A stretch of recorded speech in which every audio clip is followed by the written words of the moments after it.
ವಿಶೇಷವಾಗಿ ಇಡೀ ದೇಶದಲ್ಲಿ ಏನು ತಾವೆಲ್ಲ ನೋಡ್ತಾ ಇದ್ದೀರಾ, ಮಾಧ್ಯಮದಲ್ಲಿ ತಾವೆಲ್ಲ ತೋರಿಸ್ತಾ ಇದ್ದೀರಾ, ಕಾಂಗ್ರೆಸ್ ಪಕ್ಷ ಮಹಿಳಾ ವಿರೋಧಿ ಅನ್ನೋ ರೀತಿ ಬಿಜೆಪಿಗರು ಹಳ್ಳಿಯಿಂದ ದಿಲ್ಲಿವರೆಗೆ ಗುಲ್ಲನ್ನೆಬ್ಬಿಸಿದ್ದಾರೆ. ಸೊ ಪ್ರಸ್ತುತ ಆ ವಿಚಾರವಾಗಿ ಇವತ್ತು ನಾನು ಈ ಒಂದು ಪತ್ರಿಕಾಗೋಷ್ಠಿಯನ್ನ ಕರೆದಿದ್ದೀವಿ. ನಿಮ್ಮ ಮುಖಾಂತರ ಕಾಂಗ್ರೆಸ್ ಪಕ್ಷದ ವಿಚಾರಗಳನ್ನು ರಾಜ್ಯದ ಜನತೆಗೆ, ದೇಶದ ಜನತೆಗೆ ಹೇಳುವಂತ ಪ್ರಯತ್ನವನ್ನು ಮಾಡ್ತೀನಿ. ಬಂಧುಗಳೇ, ಕಾಂಗ್ರೆಸ್ ಪಕ್ಷ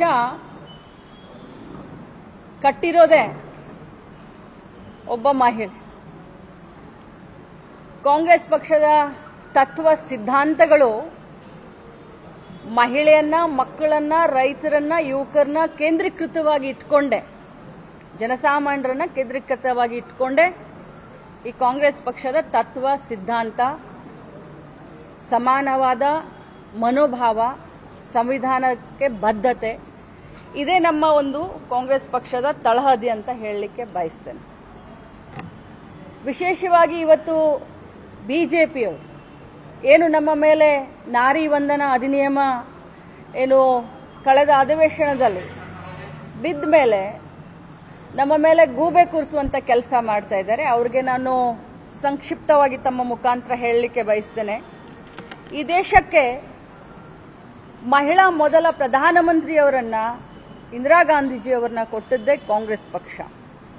ಮೊದಲ ರಾಷ್ಟ್ರಪತಿಯನ್ನ, ಮಹಿಳಾ ರಾಷ್ಟ್ರಪತಿಯನ್ನ ಕೊಟ್ಟಿದ್ದೇ ಕಾಂಗ್ರೆಸ್ ಪಕ್ಷ, ಪ್ರತಿಭಾ ಪಾಟೀಲ್ ಅವರನ್ನ. ಮೊದಲ ಮಹಿಳಾ ಮುಖ್ಯಮಂತ್ರಿಯನ್ನ ಸುಚೇತಾ ಕೃಪಾಲಿನಿ ಅಂತ 1963ರಲ್ಲಿ ಉತ್ತರ ಪ್ರದೇಶದಲ್ಲಿ ಪ್ರಥಮ ಬಾರಿಗೆ ದೇಶದ ಇತಿಹಾಸದಲ್ಲಿ ಒಬ್ಬ ಮುಖ್ಯಮಂತ್ರಿಯನ್ನ ಮಹಿಳೆಯನ್ನ ಮಾಡಿದ್ದೇ ಕಾಂಗ್ರೆಸ್ ಪಕ್ಷ. ಮೊದಲ ಮಹಿಳಾ ಮಂತ್ರಿ ರಾಜ್ಕುಮಾರಿ ಅಮೃತ್ ಕೌರ್ ಅಂತ 1947 ಏನು ನಮ್ಮ ಸ್ವತಂತ್ರ ಸಿಕ್ಕು ಪ್ರಥಮ ಬಾರಿಗೆ ಏನು ನಾವು ಸರ್ಕಾರವನ್ನು ರಚನೆ ಮಾಡಿದ್ವಿ, ಆವಾಗ ರಾಜ್ಕುಮಾರಿ ಅಮೃತ್ ಕೌರ್ ಅನ್ನೋರ್ನ. ಇಷ್ಟೇ ಯಾಕೆ, ಪ್ರಥಮ ಬಾರಿಗೆ ರಾಜ್ಯಪಾಲರನ್ನ ಮಾಡಿದ್ದು ಕಾಂಗ್ರೆಸ್ ಪಕ್ಷ, ಮಹಿಳೆಯನ್ನ ರಾಜ್ಯಪಾಲನಾಗಿ ಮಾಡಿದ್ದು ಕಾಂಗ್ರೆಸ್ ಪಕ್ಷ. ಸ್ಥಳೀಯ ಸಂಸ್ಥೆಗಳಲ್ಲಿ ಗ್ರಾಮ ಪಂಚಾಯಿತಿಯಿಂದ ಹಿಡ್ಕೊಂಡು ತಾಲೂಕ್ ಪಂಚಾಯಿತಿ, ಜಿಲ್ಲಾ ಪಂಚಾಯಿತಿ, ಕೌನ್ಸಿಲ್, ಪೌರಾಡಳಿತ, ಕಾರ್ಪೊರೇಷನ್, ಮಹಾನಗರ ಪಾಲಿಕೆ ಇವುಗಳಲ್ಲಿ ಮಹಿಳೆಯರಿಗೆ 33% ರಿಸರ್ವೇಷನ್ನ ತಂದು ಕೊಟ್ಟಿದ್ದೆ. ಮಹಿಳೆಯರ ಪರವಾಗಿ ಆರ್ಥಿಕವಾಗಿ, ಸಾಮಾಜಿಕವಾಗಿ, ರಾಜಕೀಯವಾಗಿ, ಶೈಕ್ಷಣಿಕವಾಗಿ ಸಬಲೀಕರಣವಾಗಲಿಕ್ಕೆ, ಶಕ್ತಿಯನ್ನು ತುಂಬಲಿಕ್ಕೆ, ಇವತ್ತು ಮಹಿಳೆಯನ್ನ ಮುಂದೆ ತರಲಿಕ್ಕೆ 33% ರಿಸರ್ವೇಷನ್ ಕೊಟ್ಟಿದ್ದು ಕೂಡ ಕಾಂಗ್ರೆಸ್ ಪಕ್ಷ. ತದನಂತರ 33% ಇದ್ದಿದ್ದನ್ನ ಯುಪಿಎ ಗವರ್ಮೆಂಟ್ನಲ್ಲಿ 50% ಮಹಿಳಾ ರಿಸರ್ವೇಷನ್ನ ತಂದಿದ್ದು ಕೂಡ ಕಾಂಗ್ರೆಸ್ ಪಕ್ಷ. ಆದರೆ ಇವತ್ತು ಏನಾಗ್ಬಿಟ್ಟಿದೆ ಅಂತಂದ್ರೆ, ಬಿಜೆಪಿಯವರು ಅವರಿಗೆ ನಿಜವಾಗ್ಲೂ ಮಹಿಳೆಯರ ಪರವಾಗಿ ಗೌರವ, ಏನು ನಾರಿ ವಂದನಾ, ನಾರಿ ಶಕ್ತಿ ವಂದನಾ ಅಧಿನಿಯಮ ಅಂತ ಏನು ಹೆಸರಿಟ್ಟಿದ್ದಾರೆ, ನಿಜವಾಗ್ಲೂ ಅವರಿಗೆ ಮಹಿಳೆಯರ ಪರವಾಗಿ ಕಾಳಜಿ ಇದ್ದಿದ್ರೆ ನಿಜವಾಗ್ಲೂ ಮಹಿಳಾ ರಿಸರ್ವೇಷನ್ ಬಿಲ್ ಅನ್ನ ಅವ್ರು ತರಲೇಬೇಕು ಅಂತಂದಿದ್ರೆ ಯಾಕೆ ತರಲಿಲ್ಲ? 2023ರಲ್ಲಿ ಈ ಮಹಿಳಾ ರಿಸರ್ವೇಷನ್ ಬಿಲ್ ಅನ್ನ ಸಂಸತ್ನಲ್ಲಿ ಮಂಡಿಸಿದಂತ ಸಂದರ್ಭದಲ್ಲಿ ಕಾಂಗ್ರೆಸ್ ಪಕ್ಷ ಕೂಡ ಇತರೆ ಪಕ್ಷಗಳ ಜೊತೆಯಲ್ಲಿ ಸೇರಿ ಒಂದೇ ಒಂದು ಲೈನ್ನಲ್ಲಿ ನಿರ್ಣಯ ಮಾಡ್ತೀವಿ, ನಾವು ಮಹಿಳೆಯರ ಪರವಾಗಿದ್ದೀವಿ, ಮಹಿಳಾ ರಿಸರ್ವೇಷನ್ ಬಿಲ್ ಪರವಾಗಿದ್ದೀವಿ. ಇದನ್ನ ಒಗ್ಗಟ್ಟಿನಿಂದ ಎರಡೂ ಸದನದಲ್ಲಿ ಕಾಂಗ್ರೆಸ್ ಪಕ್ಷದ ಸದಸ್ಯರು ನಾವು ಬೆಂಬಲಿಸಿದ್ದೀವಿ 2023ರಲ್ಲಿ. ಇದು ಆಗಲೇಬೇಕು ಅಂತ. ಆವಾಗ ಪ್ರಧಾನಮಂತ್ರಿಗಳು 2023ರಲ್ಲಿ ತಮ್ಮ ಎಕ್ಸ್ ಅಕೌಂಟ್ನಲ್ಲಿ ಹಾಕ್ತಾರೆ, ಇದೊಂದು ಐತಿಹಾಸಿಕವಾದಂತ ನಿರ್ಣಯ, ಮಹಿಳೆಯರಿಗೆ ಶಕ್ತಿ ತುಂಬುವಂತ ನಿರ್ಣಯ ಅಂತ. ಅದನ್ನ ಅಮಿತ್ ಶಾ ಅವರು ಕೂಡ ಅದನ್ನ ರೀಟ್ವೀಟ್ ಮಾಡ್ತಾರೆ. 2023ರಲ್ಲಿ ಆಗಿರುವಂತ ಒಗ್ಗಟ್ಟಿನಿಂದ ಆಗಿರುವಂತ ಈ ಮಹಿಳಾ ಮೀಸಲಾತಿ ಬಿಲ್ ಪಾಸ್ ಆಗಿದ್ಮೇಲೂ ಕೂಡ ಯಾಕೆ ಈಗ 2026ರಲ್ಲಿ ಅದು ಕೂಡ ದೇಶದಲ್ಲಿ ಎರಡು ಕಡೆ ಇಲೆಕ್ಷನ್ ನಡೆಯುವಂತ ಸಂದರ್ಭದಲ್ಲಿ, ಒಂದು ತಮಿಳುನಾಡು, ಒಂದು ವೆಸ್ಟ್ ಬೆಂಗಾಲ್ನಲ್ಲಿ ಇಲೆಕ್ಷನ್ ನಡೆಯುವಂತ ಸಂದರ್ಭದಲ್ಲಿ ತರಾತುರಿಯಲ್ಲಿ, ನಾನು ಬಹಳಷ್ಟು ಗಟ್ಟಿಯಾಗಿ ಹೇಳಲಿಕ್ಕೆ ಬಯಸ್ತೇನೆ, ತರಾತುರಿಯಲ್ಲಿ ಯಾಕೆ ಇದನ್ನ ಮಸೂದೆಯನ್ನ ಮಂಡನೆ ಮಾಡಲಿಕ್ಕೆ ಹೊರಟರು? ಮಂಡನೆ ಮಾಡೋಕ್ಕಿಂತ ಮುಂಚೆ ನಮ್ಮ ದೇಶ ಫೆಡರಲ್ ಸಿಸ್ಟಮ್ ನಲ್ಲಿ ಇದೀವಿ. ನಾವು ಫೆಡರಲ್ ಸಿಸ್ಟಮ್ ಅಂತ ಹೇಳ್ತೀವಿ. ರಾಜ್ಯದ ಮುಖ್ಯಸ್ಥರನ್ನ ಕರೆದು ವಿರೋಧ ಪಕ್ಷದ ನಾಯಕರನ್ನ, ವಿರೋಧ ಪಕ್ಷದ ಮುಖ್ಯಸ್ಥರನ್ನ ಕರೆದು ಚರ್ಚೆ ಮಾಡಬೇಕು. ಇದು ಸಣ್ಣದಲ್ಲ.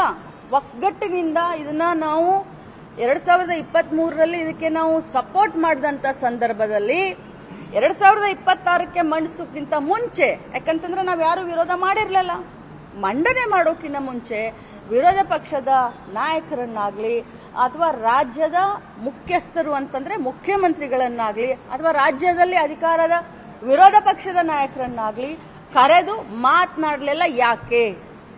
ಇದು ಕೇಂದ್ರದ ಒಂದು ಒತ್ತಡವನ್ನ, ಕೇಂದ್ರ ಸರ್ಕಾರ ಏನೇ ನಿರ್ಣಯವನ್ನ ತೆಗೆದುಕೊಂಡ್ರು ಕೂಡ ರಾಜ್ಯಗಳು ಅದನ್ನ ನಡೆಸ್ಕೊಳ್ಬೇಕು ಅನ್ನುವಂತ ಈ ಒಂದು ಹಿಟ್ಲರ್ ಶಾಹಿ ಯಾಕೆ ನಮ್ಮನ್ನ ಕರೆದು ಮಾತನಾಡಲಿಲ್ಲ? ವಿಶೇಷವಾಗಿ ರಾಹುಲ್ ಗಾಂಧೀಜಿಯವರು 2 ಬಾರಿ ಪತ್ರ ಬರೆದಿದ್ದಾರೆ ಪ್ರಧಾನಮಂತ್ರಿಗಳಿಗೆ. ಖರ್ಗೆಜಿಯವರು 2 ಸಾರಿ ಪತ್ರ ಬರೆದಿದ್ದಾರೆ. ವಿಶೇಷ ಒಂದು ಮೀಟಿಂಗ್ ಅನ್ನ ಕರೀರಿ, ಸರ್ವ ಪಕ್ಷಗಳ ಒಂದು ಮೀಟಿಂಗ್ ಅನ್ನ ಕರೆದು ಚರ್ಚೆ ಮಾಡಿ ಸಾಧಕ ಬಾಧಕಗಳನ್ನ ವಿಚಾರ ಮಾಡಿದ ಮೇಲೆ ನೀವು ಇದನ್ನ ಮಸೂದೆಯನ್ನ ಮಂಡನೆ ಮಾಡಿ ಅಂತ ಹೇಳಿದ್ದಾರೆ. ಆದ್ರೆ ಇದಕ್ಕೆ ಯಾವುದಕ್ಕೂ ಕೂಡ ತಲೆ ಕೊಡಿಸಿಕೊಳ್ಳದಂತ ಪ್ರಧಾನಮಂತ್ರಿಗಳಾದಂಥ ನರೇಂದ್ರ ಮೋದಿ ಅವರು ಇರಬಹುದು, ಅಮಿತ್ ಶಾ ಇರಬಹುದು, ಚುನಾವಣೆ ನಡೀತಾ ಇರುವಂತಹ ಸಂದರ್ಭದಲ್ಲಿ ಏಕಾಏಕಿ ಈ ಒಂದು ಮಸೂದೆಯನ್ನ ಸಂಸತ್ನಲ್ಲಿ ಮಂಡನೆ ಮಾಡಿ ಒಂದು ಮಾತನ್ನ ಹೇಳಲಿಕ್ಕೆ ಬಯಸ್ತೇನೆ. ಅವ್ರಿಗೆ ಸಂಪೂರ್ಣವಾಗಿ ಅವ್ರಿಗೆ ಗೊತ್ತಿತ್ತು, ಅವ್ರ ಹತ್ರ ನಂಬರ್ ಇರಲಿಲ್ಲ. ಅವ್ರ ಈ ಬಿಲ್ ಪಾಸ್ ನ ಮಾಡ್ಕೊಳ್ಬೇಕಂದ್ರೆ 1/3 ಮೆಜಾರಿಟಿ ಬೇಕು, ಅವರಲ್ಲಿ ನಂಬರ್ ಇರಲಿಲ್ಲ. ಆದ್ರೂ ಕೂಡ ಯಾಕೆ ಮಂಡನೆ ಮಾಡಿದ್ರು? ಅಥವಾ ಮುಂಚೆ ವಿರೋಧ ಪಕ್ಷದವರ ಜೊತೆ ಮಾತನಾಡಿ ಎಸ್ ಅನಿಸ್ಕೊಂಡು ಎಲ್ಲರ ಒಂದು ಸಹಕಾರದಿಂದ ಮಂಡನೆ ಮಾಡಿದ್ರೆ ಅದಕ್ಕೆ ಅವ್ರು ನಿಜವಾಗ್ಲೂ ಮಹಿಳಾ ಮೀಸಲಾತಿಯ ಪರವಾಗಿ ಅವ್ರು ಇದ್ದಾರೆ ಅಂತ ನಮಗೆ ಗೊತ್ತಾಗ್ತಾ ಇತ್ತು.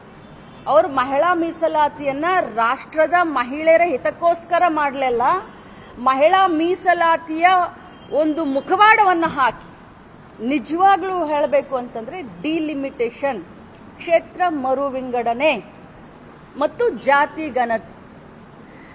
ಗಣತಿ ಅಂತ ಅದು ಬಿಡಿ, ಅದು ಬೇಡ, ಅದ್ರ ಬಗ್ಗೆ ನಾನು ಆಮೇಲೆ ಹೇಳ್ತೀನಿ. ಆದ್ರೆ ಕ್ಷೇತ್ರ ಮರು ವಿಂಗಡಣೆಯನ್ನ ಮಾಡೋದಕ್ಕೋಸ್ಕರ ಮಹಿಳಾ ಮೀಸಲಾತಿಯ ಬಿಲ್ ಅನ್ನ ಮುಖವಾಡ ಹಾಕಿದ್ರು. ನಾವು ಈಗಲೂ ಕೂಡ ರೆಡಿ ಇದ್ದೇವೆ. ನಮ್ಮ ವಿರೋಧ ಪಕ್ಷದ ನಾಯಕರಾದಂಥ ರಾಹುಲ್ ಗಾಂಧೀಜಿ ಅವರು ಹೇಳಿದ್ದಾರೆ, ರಾಜ್ಯಸಭಾ ವಿರೋಧ ಪಕ್ಷದ ನಾಯಕರಾದಂಥ ಖರ್ಗೆಜಿ ಅವರು ಹೇಳಿದ್ದಾರೆ, ಇವತ್ತಿಗೂ ಕೂಡ ನಾವು ಮಹಿಳಾ ಮೀಸಲಾತಿ 33% ಪರವಾಗಿನೇ ಇದ್ದೇವೆ. ನಾಳೆನೇ ಅಧಿವೇಶನ ಕರೆದ್ರು ನಾವು ಎಸ್ ಅನ್ಲಿಕ್ಕೆ ನಾವು ತಯಾರಿದ್ದೇವೆ. ಆದರೆ 2023ರಲ್ಲಿ ತಾವೇನು ಹೇಳಿದ್ರಿ, 543 ಸೀಟ್ ಏನು ಪಾರ್ಲಿಮೆಂಟ್ ನಲ್ಲಿ ಈಗ ಸದ್ಯಕ್ಕೆ ಇದೆ, ಸಂಸತ್ನಲ್ಲಿ 543 ಸೀಟ್ ಹೇಗಿದೆ, ಯಥಾವತ್ತಾಗಿ 543ಗೆ 33% ನೀವು ಮಾಡಿ. ಇವತ್ತು ಕೂಡ ನಾವು ಮಹಿಳೆಯರ ಪರವಾಗಿದ್ದೀವಿ, ಇವತ್ತು ಕೂಡ ನಾವು ಅದನ್ನ ಸಪೋರ್ಟ್ ಮಾಡ್ತೀವಿ. ನಿರ್ಭೀತ, ನಿಷ್ಪಕ್ಷಪಾತ, ವಿಶ್ವಾಸಾರ್ಹ ಸುದ್ದಿಗಳಿಗೆ ಹೆಸರಾಗಿರುವ ನ್ಯೂಸ್ 18 ಕನ್ನಡ ಈಗ ಆಪ್ನಲ್ಲೂ ಲಭ್ಯವಿದೆ. ದಯವಿಟ್ಟು ಇಲ್ಲಿರುವ QR ಕೋಡ್ನ ಸ್ಕ್ಯಾನ್ ಮಾಡಿಕೊಂಡು ಆಪ್ ಡೌನ್ಲೋಡ್ ಮಾಡೋದಕ್ಕೆ ಮರಿಬೇಡಿ. ನಿಮ್ಮ ಬೆಂಬಲ ಹೀಗೆ ಸದಾ ನಮ್ಮೊಂದಿಗಿರಲಿ. ಧನ್ಯವಾದ.